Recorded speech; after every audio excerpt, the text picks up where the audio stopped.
Voici l'homme te souhaite une heureuse année.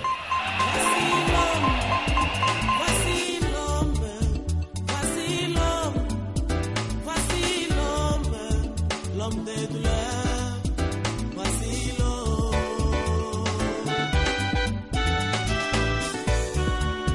Voici l'homme, voici l'homme, voici l'homme, voici l'homme, l'homme des douleurs, voici l'homme.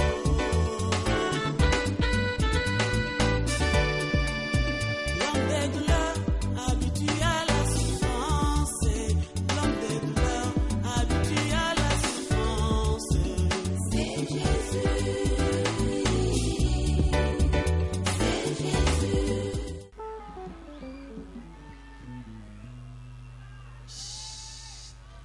To retourner malobana base. Grâce à papa Jérémie Azali. Posez malo. tozoleka na repentance publique. Bana Nzambe, bonsoir. Na yeko senga mawa na Nzambe. Ngai ndende azabo naza sirene. Sirene wana tanti nangande akomisanga sirene depuis na âge à 10 ans. Siko nakomi na 31. Nasali mabe ebele. Mabe nanga mingi o tanti nanga tikela ngai. Nabandai kobima mingi, abandai kotinda nga mingi nabimaka na bana mibali. Kobima na bana mibali na nzela na ngai abandai ko récupérer ba sperme na bango yango nde bandai ko bakisa force na ye. Nabandai pe kosala ngo. Nabandai kosala na journée moko omona ifo na bimata na 3 à 4 mibali na journée moko. Ebandai pe kosala ngo eloko te. Naeki kokoma na temps moko boye. Naepe kokutana na mobali moko aza mukolo, papa mukolo mobimba. Ye pa azalaki mutu ya misala mabe. Papa wana tokoma epe kokopere na ye. Toeki kosala na ye part ya makila, ya meli makila nanga, nga pe na meli makila na ye. Donc tokoma ki eloko moko. To évoluer na papa wana plus de 10 ans. To évoluer na ye plus de 10 ans. Na kanal na ye pa banda kotinda nga kaka. Il faut kobima na bana mibali. Ozo kende pe ozo bima na bana mibali. Soko ke obimi na mwana mobali. Nyonso oyo kozonga. Il faut oya okoucher na ye. Kokoucher oyo kokoucher na ye. Yazo récupérer ba étoile ya bana mibali na nzela na ngai. Na bimina bana mibali ebele na nombre na okokata kotanga te na bebisi pe batu ebele na komaki na temps moko boye so nazotambola mobali oko résister pembeni na ngai te il faut envier nga kaka même na université place na banda kotanga na bimina ba assistant ebele voire même na humanité na bimi na ba professeur ba directeur donc na babysit ebele na bandi mobulu wana ya mibali na 12 ans na bandi yango na 12 ans d'âge na bandi yango na 12 ans na lembi musala oyo nazokoka ngo lisusu te nayaki kozwa musala nakomi kosala tata mwasi na ngai akomaki na posa aya kaka place na musala place nga nazosala puisque aya apose ba antenne na ye tokoma kozala na communication direct biso mibali tellement place nazosala chef na nga bondelaka makasi abanda kokokoka koya kokota te ndayaki koyebisa ngai il faut oluka eloko moko osala sacrifice. Sacrifice nayaki kosala accident moko makasi na moto le 15 mars. Nayaki kotangisa makila na ngai nde ayaki kozwa accès ya kokota kozalaka contact na ngai na nzela mosala. Accident na sala wana ti lelo lokolo na ngai nakoma na defo ebongaka lisusu te. Chevi na ngai so nazotambola tanza nazoniata ti lelo eswaka kaka. Donc mpo natambola bien il faut nalataka lipapa nakolata crepe te sandale te moyen naniata eza te nalataka lipapa. Nde antenne na nzela accident nde ezalaki antenne wana tobandaki kokommunike na ye na mosala.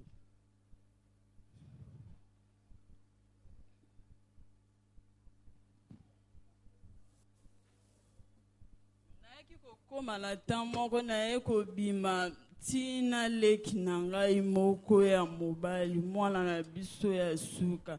Ye na ba age wana azalaki mwana moke nga esi na akoki kozala na baekole primaire ba 9 ans 10 ans nga esi na mikolelelaki nga nde babosa mibali wana ebanda ye koyela na banda esuki kokoka kosupporte te. Il faut nazalaka na mobali nabimaka na mobali nde pouvoir oyaki kokotela nga tanti na biso ayaki kotinda nga il faut na violer.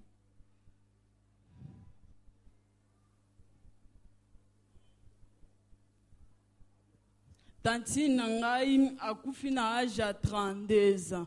Donc makambo nyonso oyo abanda ye kosala na vie nakomi kosentir yango sikoyo epa na ngai. Atikala ye kobala te kobota te. Donc makambo na ye nyonso nakomi kosentir yango kati na ngai.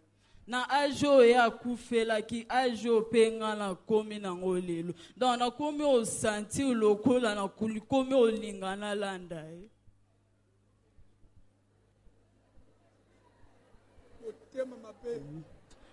Asalisanga pe alliance moko na amemanga pe na sa mai na maluku.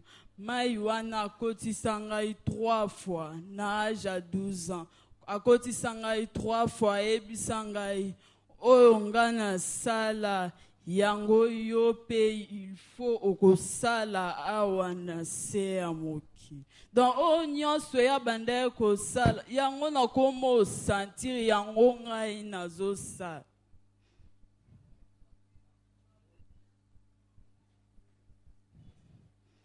Na viva mibale mususu naza awa mususu na viva na se ya mai.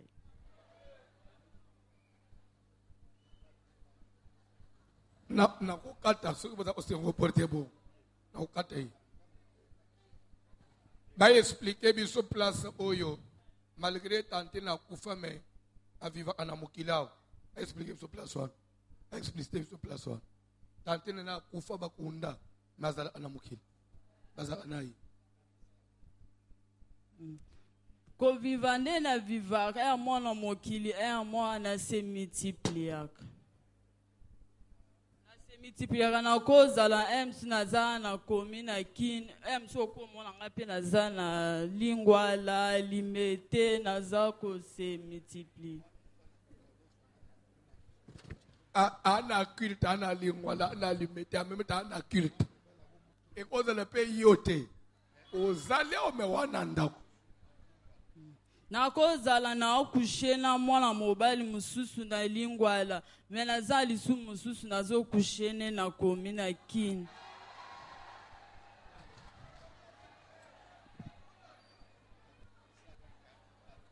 Tolanda soyez disciplinés. Tata mwasi na nga malgré kufa ataboye na mokili azongaka. Kozonga na ya azongaka pe mwana mobali pa lingi.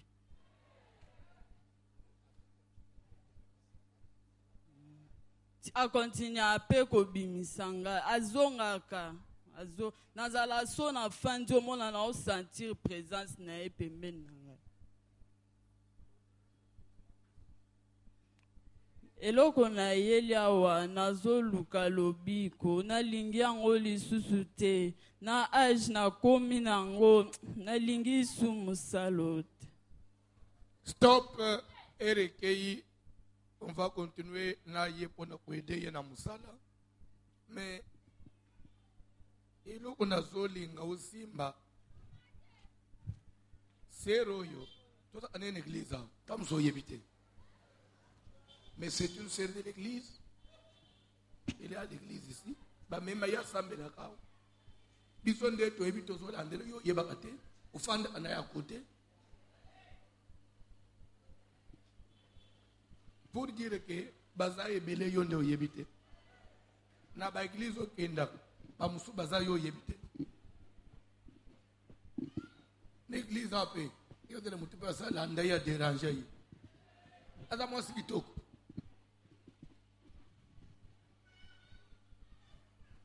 Omoni kindumbo ya yo oso olinga tata mwasi akufa.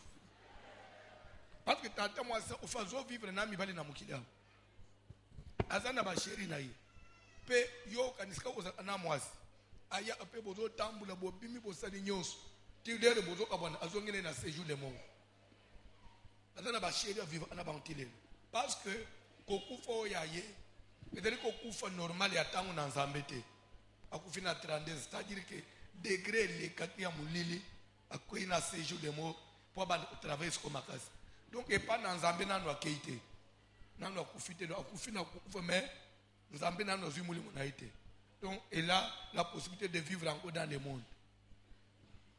Azana mibali azana ba mibali bima anabango aya apeba azo répondre na ba rendez-vous mbali pe babenga basola ana téléphone mazamu to kufa.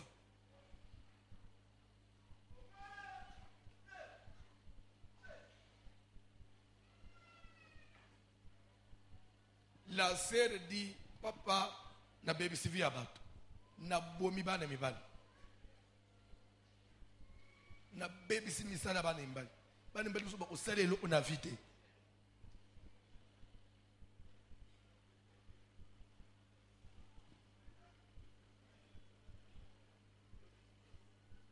Kalikile mutwaza agozo bana mibali senga na momamo abimi senga fi.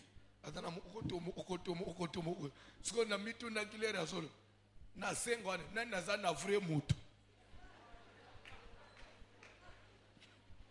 na nazana vrai ye po ase dédoubler a commissaire alingi mi bali senga na mbalamo siko na sengo ane mo azana vrai mutu mususu nyoso bazana lili ya pamba olapa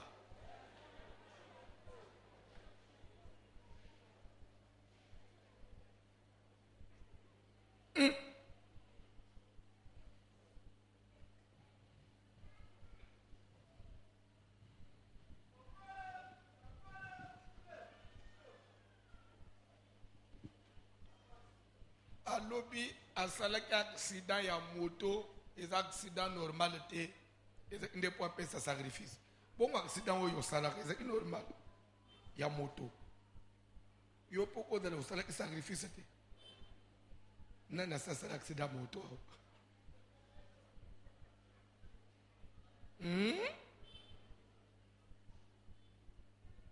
mokili eza makambo ebele nanda mwana biso asala accident moto babeta moto wa moto ya batu balanda moto wa moto ya batu nzoka nde ye ayebi eloko asali il est temps pour ekende na monde de ténèbres.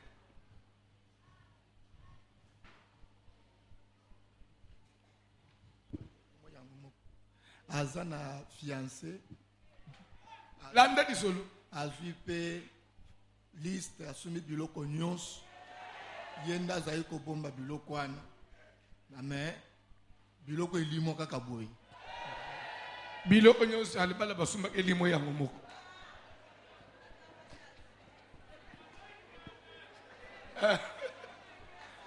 babanyi babo babanyi baba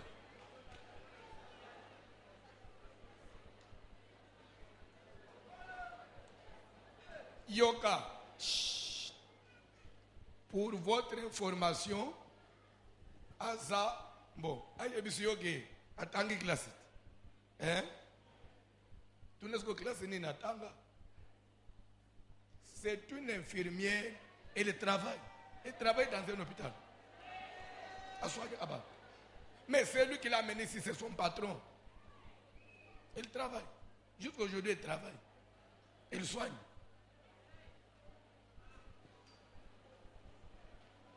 Les gens dans l'hôpital, Sambela. Oui, bien, tu as dans l'hôpital. Elle travaille. Premier livre de Samuel, chapitre 13, à partir du verset 19, nous lisons au nom de Jésus de Nazareth. On ne trouvait point de forgeron dans tout le pays d'Israël. On ne trouvait point de forgeron dans tout le pays d'Israël.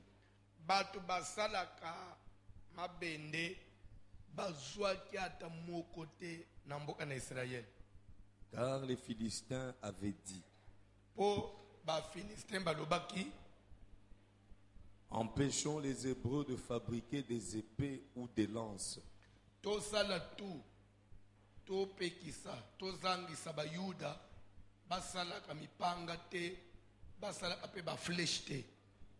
Et chaque homme en Israël descendait chez les Philistins pour aiguiser son soc. Abandaki kokita na mboka ya ba Philistin pour akende kochesa mbeli na ye minu son oyo sa hache et sa bêche eda la pau na ye eda le pasoli na ye pour na kochango minu batu bachaka minu na ba mabende bazaka na mboka na ba Philistin na Israël atango kwazate. Quand le tranchant des bêches, des oyaux, des tridents et des haches était émoussé pour redresser les aiguillons. Ce qui minu ya mbeli na yo e pasoli na yo pau na yo kongo na yo esili pona kozongisa minu il faut kende na mboka na ba Philistin pour kende kochesa minu pour ba forgeron bazaki na Israël te. Il arriva qu'au jour du combat, il ne se trouvait ni épée ni lance entre les mains de tout le peuple qui était avec Saül et Jonathan. Bitumba yeko banda Israël na ba Philistin. So jour ya bitumba na Israël atapa ezate, mbeli ezate, lichette ezate, Congo ezate, eloko nyonso ya mine ba Philistin bakangi. Il ne s'en trouvait qu'auprès de Saül et de Jonathan, son fils. Mais mutu atikalaki na mupanga kaka Jonathan na papa na Saül. Mboka mobimba. Un poste de Philistins vint s'établir au passage de Mikmash. Tofanji na se na expliquer muke bongo tobana.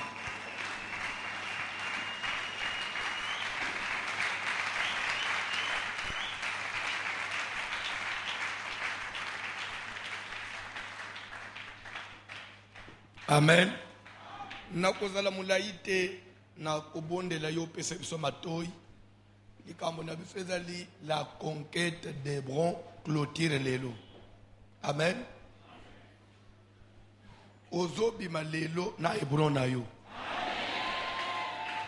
2020 tokokota ndenga tokota bani mususu te. Ezali année ozokota na voyage na maboko.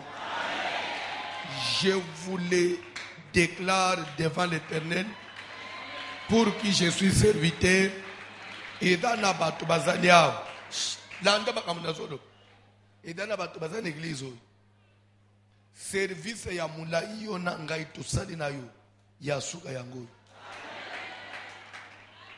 ane tozobana tokokutana na mikili mususu pe lere nazo tous le rappeler nga papa ngai visa na zwaki après traverser ya conquête d'Hébron nde na koma na Irlande nde okoma na Irlande nde okoma na New York nde okoma na Australie nde okoma na Toronto tika maloboy ezala pona mutu moko.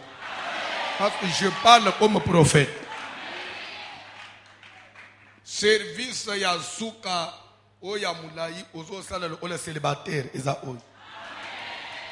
Parce que dédicace okosili sangu célibataire te.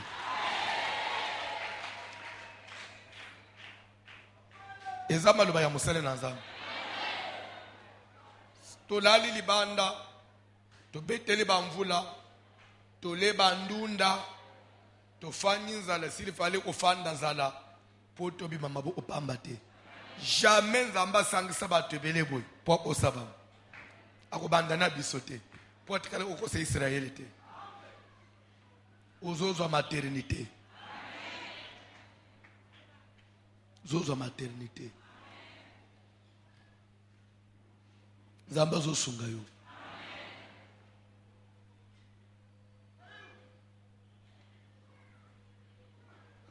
Couple moko ezali awa na banza papa ouvert yebili kama nazolo ba na bureau basali so 7 ans babotaka te to soli service moko dernièrement soki na mois de mai sambeleli bato to soki service nini avant fête des juifs mobali frère d'église omele l'église mobali akiminda ake hôtel bala na kingabwa ipa mwasi moko boy a retiré na garantie anda kwao ayebisi mwasi te mwasi atikala mama lipango ebisi ke boza asuna garantie te mbali na bazimbongo nyoso déjà jasali yango luka olibere ndako batuniye uboyi mwasi pona ni pozo bota te bambongo nyoso sekena una ya commerce ne ya garantie récupérer akipesa mwasi wana akingabwa mwasi akina ndazolo bakupe atoza uchanga paite asazongi mwasi akingabwa azekena pharmacie bakamati mbona ba renforcer pharmacie bafanyi mwasi ngabwa ibisie mbongo ye nango isili so oza na mususu te lelo olala wate abenganiye nda uchi oyo mama pe watikali kotoyo mwana mayen atali moyen te lere babimisien na ndako aluki pa te mwa bilo amike mika kota zanu abunji azwi mwa 40 azwi ndako afanji nayi nzoka nde kokima papa zo ima poya bota atewana ka le mwa papa ke wana nde pe azwi atiye na zemi lere sko mubala utina ko waya na yewana azozonga azukuta mama na zemi nde sko azoya na biro na ngai na banza uko confirmer na bisege na kobeto mbata azoya na biro na ngai ufunda mwasi ma femme est infidèle azizemi ya mutu mususu mwasi le papa mais allo ba d'abord vérité soki naza infidèle ye mutu akimaki ayena nda kwanani nga mutu na yambi Yesu na ndako bo d'abord uzongi nano na ngai uvanji na ngai umune infidélité na ngai te lelo so umunike na dana zemi nde na dana infidèle papa tokende total na hôpital balo basanza zemi lelo bazo vérifier sanza zemi 2 semaines avant yeki mandako kaka après service wana modri papa hôtel service osambeleli biso nzambe no asali ya yebiteke na zwili pambula akimi akelo ko bota ye nzoka nde nzamba sasa nzamba usali lope bongo na banza na gangela ye ne bisetala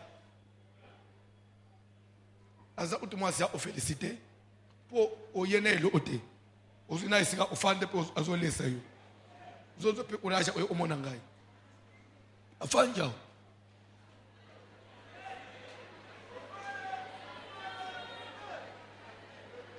oh nazolo ba unaza papa na ya uchanga wapi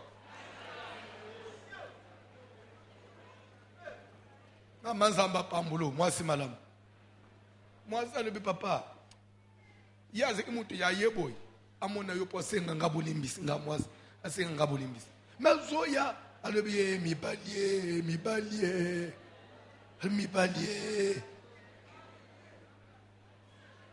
pardon batute banani batute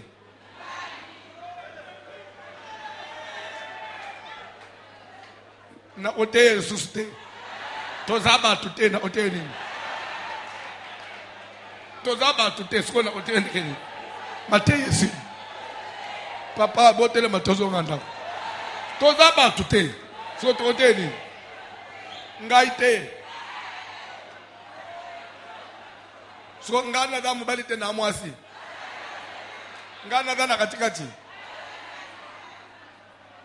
erezuma bolobi ke ngana za papa balobi ngaite balobi bino na kote ya kweza ngaite bino bwa batute vraiment ah no boza batute mama baza batute mibali batute osali mabe olio mikitisa azobakisa makamususu bwa batute vraiment. Bref, je voudrais dire que Nzambe azo visité yo. Ndenga visité ki mama wana. Na ta mubala zulu ngaboya yepona obota ndenzamba sasa. Tozo sambela nzambo azana bomoyi. Etaka ndenge zo sile lelo lokola lisanu. Mais 2 semaines après, ozo témoignage. Na lobi ke omoni test osali pona makambo ya musala ozobima kombo no ezobima bazo retenir kombo na yo pe jour au témoigner na ko rappeler l'église que bo se rappeler na décembre na ibise kibino nini parce que ko témoigner Nzambe 2020 toko tango maboko pamba te. Toujours côté 2020, chacun avec son miracle. Tu y a tourisme, tu y a Kulukanzambe. Landa. Na passage batangi, bazolo baboy. Et comme na époque moko na Israël, forgeron azalakite. Donc mutu asalaka ba arme azate. Mais asili ndenge nini Bible ba Philistin nde basala kitu ba éliminer ba forgeron na Israël. So kaka ba prendre que yo yebi ko taya ta lance tonine basali tout ba éliminer yo. Yo ochaka ta ba minu na ba mbeli so esili minu basali tout ba éliminer yo. Ti ba ye ko réussir Israël mo pimba. Mutu ayebi ko sala flesh nini ko chata minu na mbeli azate mboka mobimba forgeron Bible ngaba ke forgeron na Israel azate mutu forge aba mabenda azate ata ko che minu na mbeli azate ata na pau azate. Amen. Alléluia. Bible zoloba que pas seulement forgeron azate l'air ba forgeron il serait pas seulement ba forgeron te et comme ici koyo osala kabilanga Kongo esilimini nana ocha Kongo mais muto ocha amino azate azaka na mboka ba Philistin nde okena Kongo bachela yo mini siko yoka ndenga ba Philistin ba yeki koyokana so mwana ni sela ye na libende na yao poto chele ye mini zwa yango otika te après yebisa yeke nazana musale bele tika ya atele jour lera ko jour wan bande opesa ka ba rendez-vous bloquer libende wan to e ko sala ke za aka ukena pau bochela ngamino tika tala mususu za bele awa uko ya pre otiki okay babombyang mbeli okay tika ti ba ye ko sala ke pas seulement ba forgeron ba dans serete na eloko nyonso ya tranchant o épée, o pau, o epasoli, o mbeli, na Israël et loko ya mino ezate. Donc ba bombi nyons, ba bloqué nyons na ba Philistin. C'est-à-dire que ba désarmer Israël. Je vais vous dire une chose. Tu peux tout accepter, sauf munguna désarmer yo. Landamate. Maintenant, ayez kotikala Saül le roi, na mwana ne Jonathan. Yabango et Pepe et Silimine. bayebisi bato na bango epesili mino bato na bango balipesa tokende kotika na bafilite babite oyo ya bino ekenda nano ezongi te tokamata so ya biso topesa malamu tobomba to ezanga mino oyo soki ya bino ya mino ye ya biso pesali nini oh non bino bozanga ka boye botekaka soki ekeye ya mbala mo bite Jonathan lobi yangai nazotikala nango 100,000 mais nazalaka meme nango. C'est comme ça que Jonathan atikalaki na épée mais eza na minu te abomi.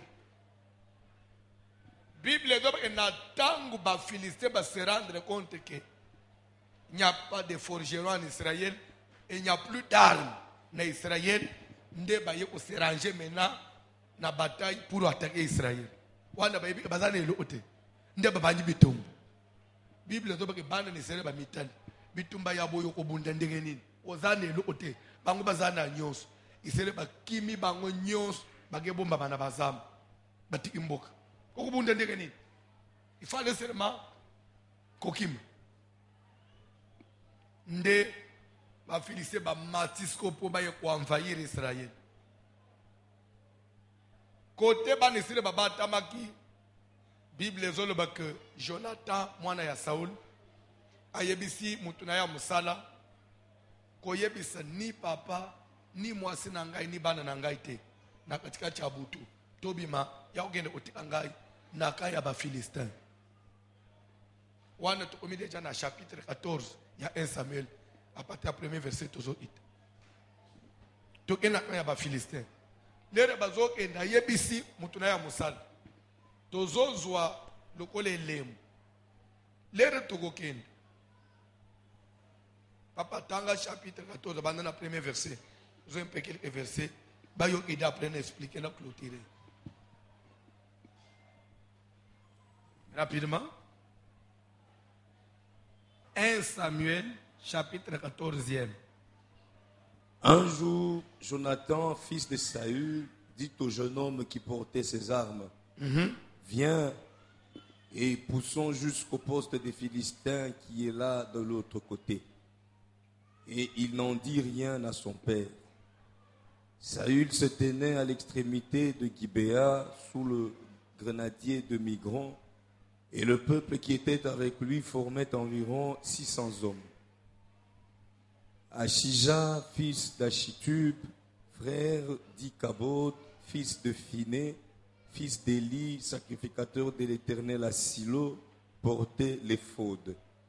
Le peuple ne savait pas que Jonathan s'en fût allé. Sauté bande verset 6.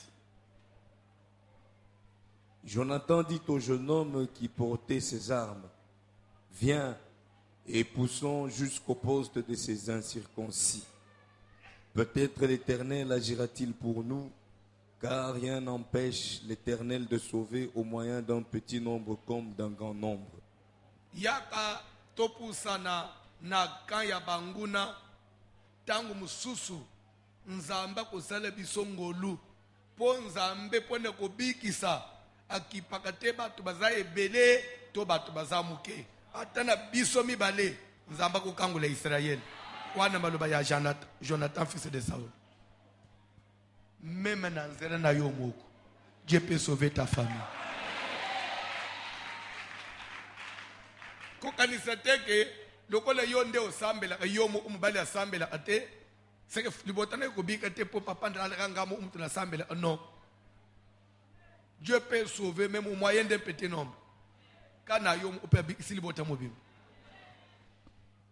Ate boza famille abat combien yo mo nde oyebi nzambe na nzela na yo loboko na nzambe ekota na libota na yo. Soko ndimi amen a bien. Année 2020 nzamba pese bino bomo ya esengo.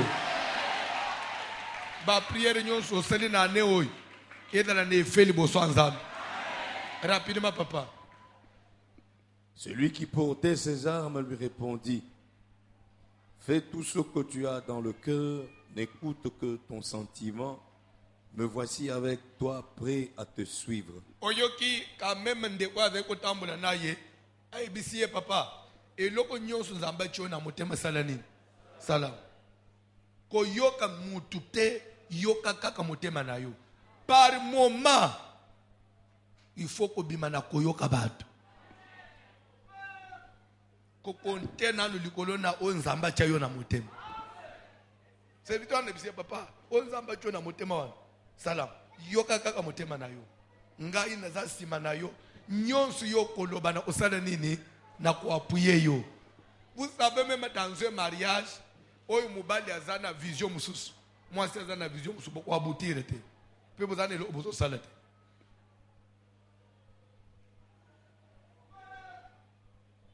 Kola pambola mutumoko. Toi avancer papa.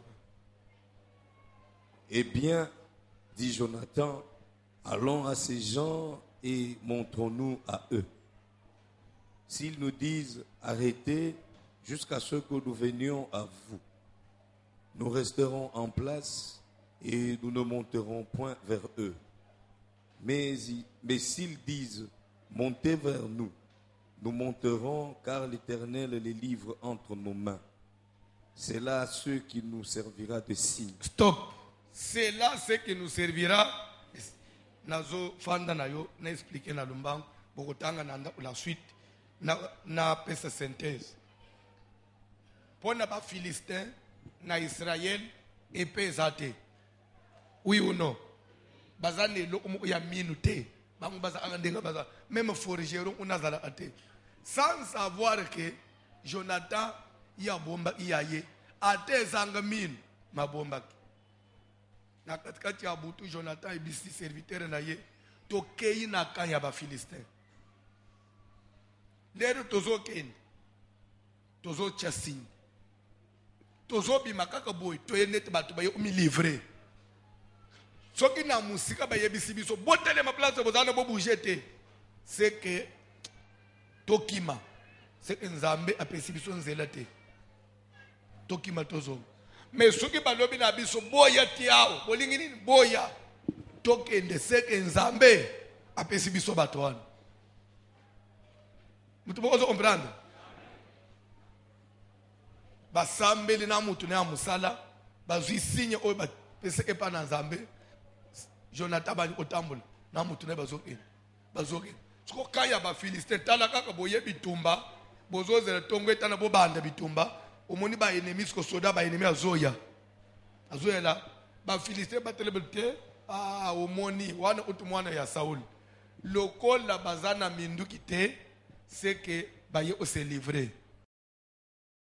Alors si tel est le cas, bon, Jonathan yaka papa na yo atindi bino boy o se livrer boyaka.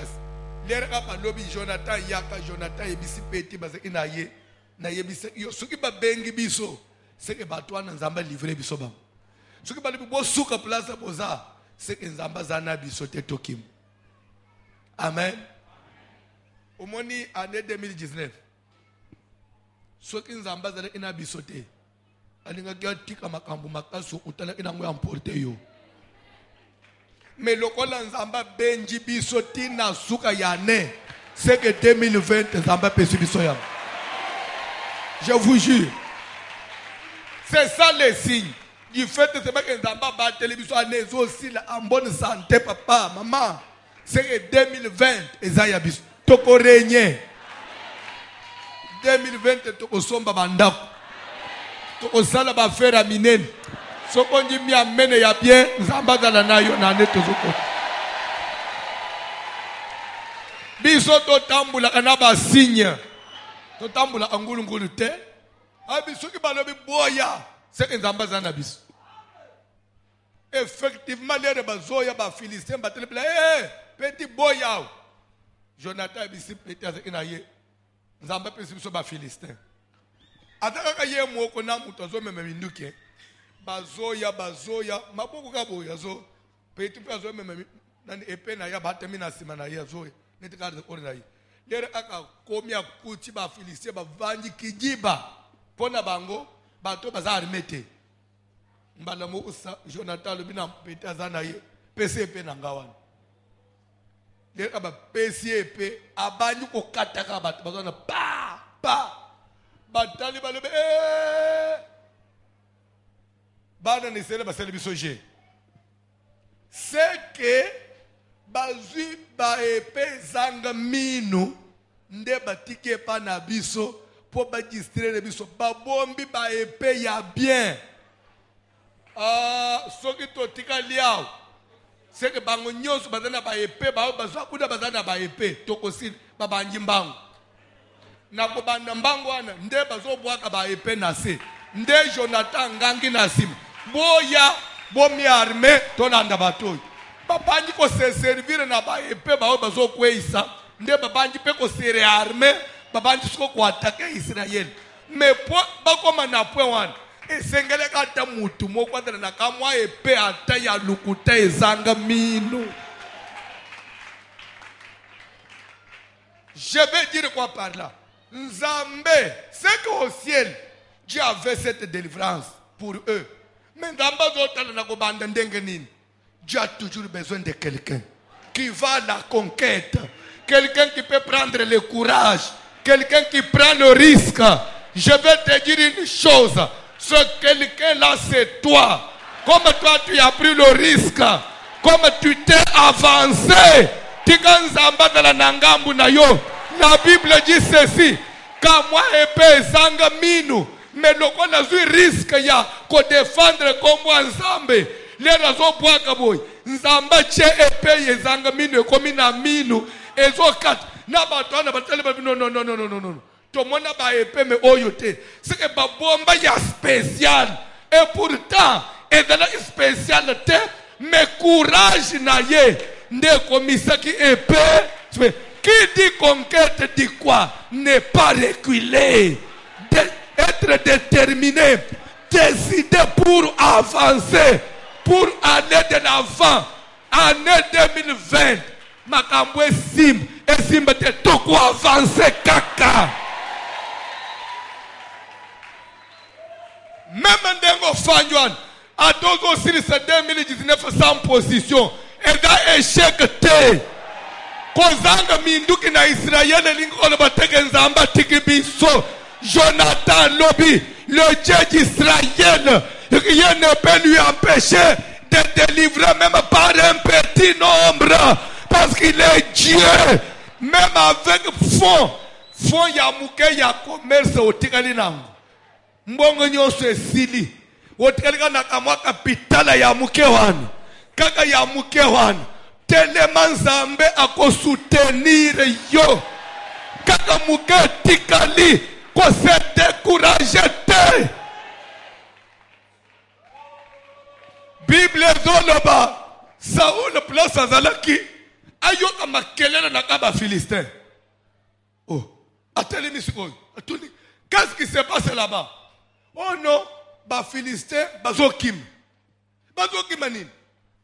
Oh mutu moko ya kati na biso ake kuna bandi ko boma bango okotanga na 14 omoni mbale mko Saula tuni na armée nyonso bo vérifier bo compter biso nyonso nani kati na biso azate babandi otanga na chaque troupe ba trouver non nyake ton fils Jonathan qui est absent mbale mko Saula comprendre mon fils avait aussi une épée c'est que na épée na ye je vais vous dire une chose tema nanga yezali l'arme de Jonathan. Mupanga ya. Papa n'a rien qu'à comprendre. Mon fils avait une arme. C'est que na arme oyaye. Ndenzamba bandi ko pesa biso victoire. Qui dit arme dit quoi? Qui dit arme dit la vie de prière. Même lorsque tout le monde va côté que prier. Ba église nyoswa Kinshasa ba kolemba lo sam. Biso to tikala na lo sam.